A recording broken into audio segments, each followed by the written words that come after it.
തകഴിയിൽ അവിവാഹിതയായ യുവതി പ്രസവിച്ച ശിശുവിനെ കുഴിച്ചുമൂടിയ കേസിൽ റിമാൻഡിലായിരുന്ന 2 പ്രതികളെ 5 ദിവസത്തേക്ക് പൂച്ചക്കൽ പോലീസ് കസ്റ്റഡിയിൽ വാങ്ങി. 2ാം പ്രതി തകഴി വിരുപ്പാല രണ്ടുപാറ പുത്തൻപറമ്പ് തോമസ് ജോസഫ്, ഇയാളുടെ സുഹൃത്തും 3ാം പ്രതിയുമായ തകഴി കുന്നുമ ജോസഫ് ഭവനിൽ അശോക് ജോസഫ് എന്നിവരെയാണ് തെളിവെടുപ്പിനായി കസ്റ്റഡിയിൽ വാങ്ങിയത്.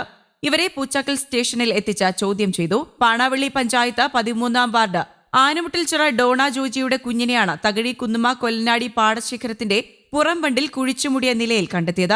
തോമസ് ജോസഫിന്റെ കാമുകിയും കേസിൽ 1ാം പ്രതിയുമായ ഡോണ എറണാകുളത്ത് സ്വകാര്യ ആശുപത്രിയിൽ ചികിത്സയിലാണ്. കസ്റ്റഡിയിൽ വാങ്ങിയ പ്രതികളെ 5 ദിവസം ഡോണയുടെ പൂച്ചാക്കലിലെ വീട്ടിലെത്തിച്ച് തെളിവെടുപ്പ് നടത്തും.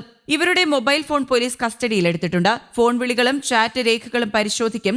ജനിച്ച സമയത്ത് കുഞ്ഞ് കരഞ്ഞിരുന്നു എന്നാണ് ആശുപത്രിയിലെ ഡോക്ടർമാരോട് ഡോണ പറഞ്ഞത്. എന്നാൽ കുഞ്ഞിനെ കൊണ്ടുപോകുമ്പോൾ ജീവനുണ്ടായിരുന്നില്ല എന്നാണ് തോമസ് ജോസഫ് മൊഴി നൽകിയത്. കുഞ്ഞിന്റെ മരണം കൊലപാതകമാണോ എന്നറിയാൻ മൃതദേഹത്തിന്റെ രാസപരിശോധനാ ഫലം വരണം. നവജാത ശിശുവിനെ കൊണ്ടുപോകാൻ തോമസ് ജോസഫും അശോക് ജോസഫും രാത്രിയിൽ ഡോണയുടെ വീട്ടിലെത്തിയത് ബൈക്കിലാണെന്നും പോലീസിന് വിവരം ലഭിച്ചിട്ടുണ്ട്. 2ാം നിലയിലെ സൺഷെയ്ഡിലൂടെയാണ് കുഞ്ഞിനെ ഡോണ കൈമാറിയത് എന്നാണ് വിവരം. കാനഡയിൽ ജോലിക്ക് പോകാനുള്ള ശ്രമത്തിലായിരുന്നു തോമസ് ജോസഫും ഡോണ ജോജിയും. ഇതുമൂലമാണോ ഗർഭധാരണം മറച്ചുവെച്ചത് എന്നതിനും വ്യക്തത വന്നിട്ടില്ല. മാസം എത്തിയതിനു ശേഷമാണ് പ്രസവിച്ചത് എന്ന് മെഡിക്കൽ പരിശോധനയിൽ വ്യക്തമായിട്ടുണ്ട്. കഴിഞ്ഞ 7-ന് രാത്രി 1:30ഓടെയാണ് ഡോണ പ്രസവിച്ചത്.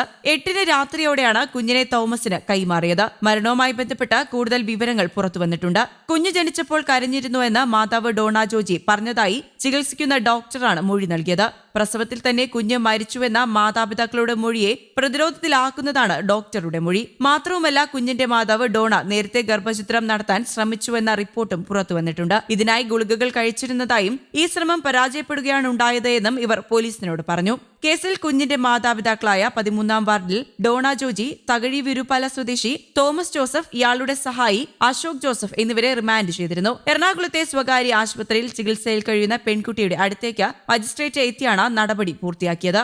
ഈ മാസം 7-നാണ് കേസിന് ആസ്പദമായ സംഭവമുണ്ടായത്. പൂച്ചാക്കൽ സ്വദേശിനിയായ ഡോണ പുലർച്ചെയാണ് പ്രസവിച്ചത്. പകൽ മറ്റാരും കാണാതെ മുറിയിൽ സൂക്ഷിച്ചു.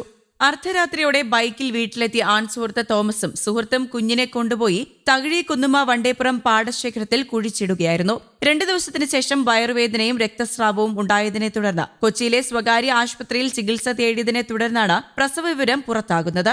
തുടർന്ന് പോലീസ് എത്തി ചോദ്യം ചെയ്തതോടെയാണ് കേസിൽ 2 പേർ കൂടി ഉണ്ടെന്ന് വ്യക്തമായത്. ജനിച്ച മണിക്കൂറുകൾ കഴിഞ്ഞാണ് കുഞ്ഞിനെ പോളിത്തീൻ ബാഗിലാക്കി ഡോണ കൊടുത്തുവിട്ടത്. കുഞ്ഞിനെ പാലൂട്ടിയതായി സൂചനയില്ല. ജനിച്ചപ്പോൾ ജീവനുണ്ടായിരുന്നുവെന്നും ഇല്ലെന്നും കരഞ്ഞെന്നും പിന്നീട് കരഞ്ഞില്ല എന്നും മാറ്റി പറഞ്ഞ ഡോണയുടെ മൊഴിയിൽ ഇനിയും വ്യക്തത വന്നിട്ടില്ല. കുഞ്ഞിനെ കൊണ്ടുപോകുമ്പോൾ മരിച്ചിരുന്നുവെന്നാണ് തോമസിന്റെ മൊഴി. ഇരുവരെയും ഒരുമിച്ചിരുത്തി ചോദ്യം ചെയ്താലേ കാര്യങ്ങളിൽ കുറെ കൂടി വ്യക്തത വരുമെന്നും പോലീസ് പറയുന്നുണ്ട്. കൊച്ചിയിലെ ആശുപത്രിയിൽ ചികിത്സയിലുള്ള ഡോണയെ കൂടുതൽ ചോദ്യം ചെയ്യലിനായി വിട്ടുകിട്ടാൻ പോലീസ് അപേക്ഷ നൽകും. ഫോറൻസിക് സയൻസസ് കോഴ്സ് കഴിഞ്ഞ ഡോണ കൊച്ചിയിൽ ജോലി ചെയ്യുകയായിരുന്നു. രാജസ്ഥാനിലെ ജയ്പൂരിലെ പഠനകാലത്താണ് തോമസ് ജോസഫുമായി അടുപ്പത്തിലാകുന്നത്. News desk, Kerala Kaumudi.